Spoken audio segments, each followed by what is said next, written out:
এই বাংলাদেশ সরকারের প্রবাসী কল্যাণ মন্ত্রণালয়ের আন্ডারে যতগুলো লোক মন্ত্রী থেকে শুরু করে যে শেষ পর্যন্ত যতগুলো লোক কাজ করে, তারা আদৌ কি বুঝে মিডল ইস্টের আইন কানুন নিয়ম নীতি কি? কোনো কথা ছাড়া তাদেরকে অনেক প্রায় 20% বা 15 to 20%কে দেশের মধ্যে পুশব্যাক করে। তাহলে এইটা সমস্যা সমাধান করা আসলে সরকার যদি চায়, আমি মনে করি এটা একবারে শর্ট টাইমে এই সমস্যার সমাধান করা যাবে।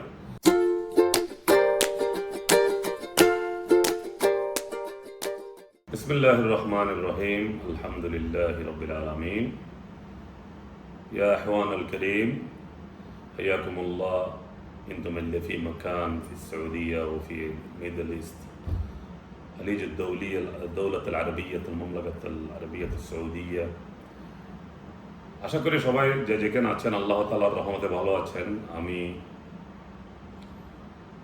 আপনাদের উদ্দেশ্যে আজকে কয়েকটা বিষয় নিয়ে একটু আলোচনা, সমালোচনা এবং পরামর্শ করতে এসেছি। তার মধ্যে বিশেষ করে আমার যতটুকু জ্ঞান, যতটুকু বুদ্ধি, যতটুকু আমি জানি, যেহেতু দীর্ঘ 20-25 বছর মিডল ইস্টের বিভিন্ন দেশে আমি বসবাস করেছি, তার মধ্যে বিশেষ করে সৌদি আরব, মক্কা, মদিনা, জেদ্দায় অলমোস্ট টাইম আমি সেখানে কাটিয়েছি। দীর্ঘদিন সৌদি আরবে প্রবাসী হিসেবে থাকার কারণে আমার যে উপলব্ধি এবং যে জ্ঞান ধারণা, যে সব কিছু আমি দেখেছি, সেখানকার আইন কানুন নিয়ম নীতি এবং শৃঙ্খলা সব কিছু মিলে আমি দু একটা কথা বলবো। আপনারা জানেন, বাংলাদেশ সরকার কর্তৃক বারবার বলা হচ্ছে বহির্বিশ্বে বিভিন্ন দেশে, বিশেষ করে মিডল ইস্টে সহ আমাদের প্রায় 1.5 কোটি বাংলাদেশিরা প্রবাসী জীবন ধারণ করে। আমি আমার অ্যানালাইসিসে পেয়েছি তার মধ্য থেকে প্রায় 35 থেকে 40% বাংলাদেশিরা মিডল ইস্টের বিভিন্ন দেশের মধ্যে আছেন। তার মধ্যে বিশেষ করে সৌদি আরব, দুবাই, আরব আমিরাত, ওমান, কাতার, কুয়েত, বাহরাইন, এইসব দেশগুলোতে একটু আমাদের প্রবাসী বাংলাদেশিরা বেশি বসবাস করে। কিন্তু এই মিডল ইস্টের প্রবাসীরা সবচেয়ে বেশি রেমিটেন্স পাঠায়। আবার সেই মিডল ইস্টের প্রবাসীরাই কিন্তু বিনা অপরাধে, বিনা কারণে, কোনো কথা ছাড়া তাদেরকে অনেক প্রায় 20% বা 15 to 20%কে দেশের মধ্যে পুশব্যাক করে। এখন কি কারণ? তার কারণটা নিয়ে আমরা কখনো কেউ আলোচনা করে না। এই বাংলাদেশ সরকারের প্রবাসী কল্যাণ মন্ত্রণালয়ের আন্ডারে যতগুলো লোক মন্ত্রী থেকে শুরু করে যে শেষ পর্যন্ত যতগুলো লোক কাজ করে, তারা আদৌ কি বুঝে মিডল ইস্টের আইন কানুন নিয়ম নীতি কি চায়? তারা মিডল ইস্ট, বিশেষ করে সৌদি আরব, দুবাই, বাহরাইন, এই যে কাতার, কুয়েত এবং ওমান, এই দেশগুলো থেকে রেমিটেন্স বেশি আসে এবং আমাদের প্রবাসীরও সেখানে বেশি। কিন্তু বেশিরভাগ লোক ওখান থেকে বিনা কারণে, বিনা অপরাধে আমাদেরকে দেশে পাঠিয়ে দেয়। তাহলে এইটা সমস্যা সমাধান করা আসলে সরকার যদি চায়, আমি মনে করি এটা একবারে শর্ট টাইমে এই সমস্যার সমাধান করা যাবে। একজন প্রবাসীও অন্যায়ভাবে দেশে ফিরে আসতে হবে না, তাদের উপর কোনো জুলুম অত্যাচার করতে পারবে না।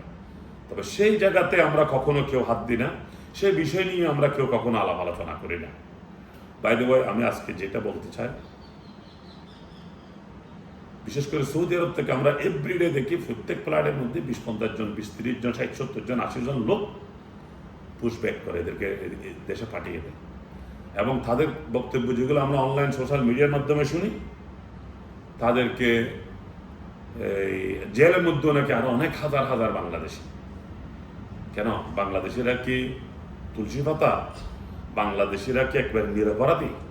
একবার কোনো অপরাধ ছাড়া একজন লোককে ওই দেশের সরকার বা সরকারের লোকজন আপনাকে ধরে পাঠিয়ে দেবে? এটাও কিন্তু কখনো হতে পারে না এবং বিশ্বাসযোগ্য নয়।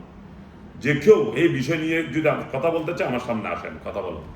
কারণ আমি দীর্ঘদিন মিডল ইস্টে, বিশেষ করে সৌদি আরবের আইন কানুন নিয়ে পড়াশোনা করেছি এবং আইন কানুন বুঝি। যেহেতু আমার আলহামদুলিল্লাহ বড়সড় ব্যবসা বাণিজ্য ছিল, এগুলো আমরা জানি কি কারণে কি হচ্ছে। এই যে দুবাই, কেন ভিসা বন্ধ, কেন ট্রান্সফারেবল বন্ধ, কেন এই এভরিথিং বন্ধ রাখছে তারা? ওই দেশের সরকারের কোনো দোষ নেই, শুধু আমাদের দোষ, আমাদের দেশের দোষ, আমাদের দেশের জনগণের দোষ, তারপর আমাদের দেশের সরকারের দোষ। এই কথাগুলো বলার মতন আমি কাউকে দেখতে পাচ্ছি না। তো সেই জন্য জানি না কে কি মনে করেন, আর যদি কেউ যদি আমার চেয়ে আরো বেশি বুঝেন, বেশি জানেন, ওয়েলকাম, আসেন, আমরা বসে আলাপ আলোচনা করি, সরকারকে পরামর্শ দিই কিভাবে এই সমস্যা থেকে আমরা বের হয়ে আসতে পারি। যেহেতু দিন শেষে আমার বাঙালি ভাইয়েরাই ক্ষতিগ্রস্ত হচ্ছে, দিন শেষে আমার দেশের রেমিটেন্স ক্ষতি হচ্ছে, দিন শেষে আমাদের মা বোনেরা প্রবাসীর পরিবার কষ্ট পাচ্ছে। তাহলে এগুলো থেকে বের করে আসার জন্য আমি বলবো মাননীয় মন্ত্রী, যিনি প্রবাসী কল্যাণ মন্ত্রী, এবং মাননীয় প্রধানমন্ত্রীকে একটা টিম গঠন করে দেন। ওই টিমের মধ্যে আমরা বলবো না আমাদেরকে রাখেন, আমাদেরকে অ্যাডভাইজার হিসেবে রাখেন, যেহেতু আমরা দীর্ঘদিন দেশের বাইরে মিডল ইস্টে ছিলাম, ওই দেশের মাথার আগা থেকে পায়ের তলা পর্যন্ত আইন কানুন সম্বন্ধে আমরা বুঝি, জানি কি করলে কি হবে।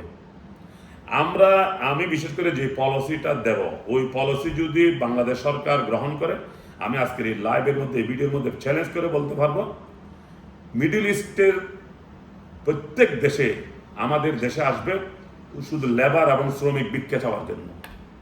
আমি জানি how can do that, but যাদেরকে বসানো হয়েছে, দায়িত্ব দেওয়া হয়েছে, ওরা কি এগুলো বুঝে? আমি একটু উদাহরণ দিই। এই গত 1-1.5 বছর আগের কথা, দুবাইয়ের এক ঘটনা।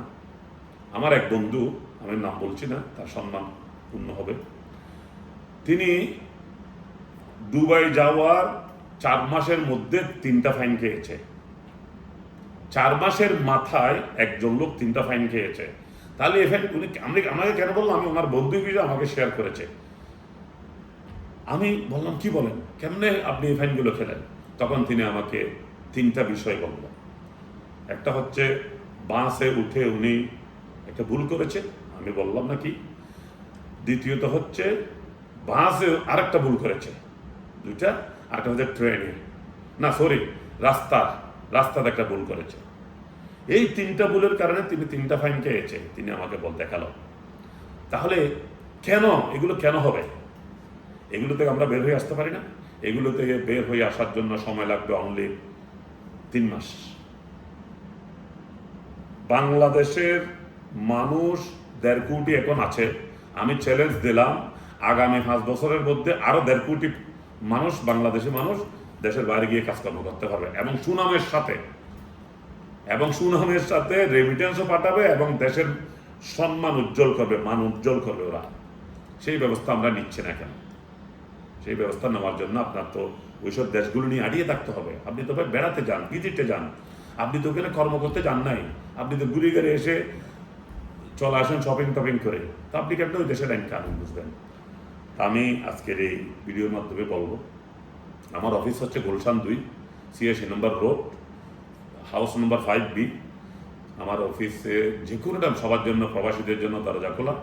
প্রবাসীরা আসুন, আমরা বসি, আলাপ করি, আলোচনা করি, এবং কি করতে পারে ওইটা নিয়ে আমরা একটু ভাবি, কারণ আমাদের কাছে কিছু অভিজ্ঞতা আছে ভাই।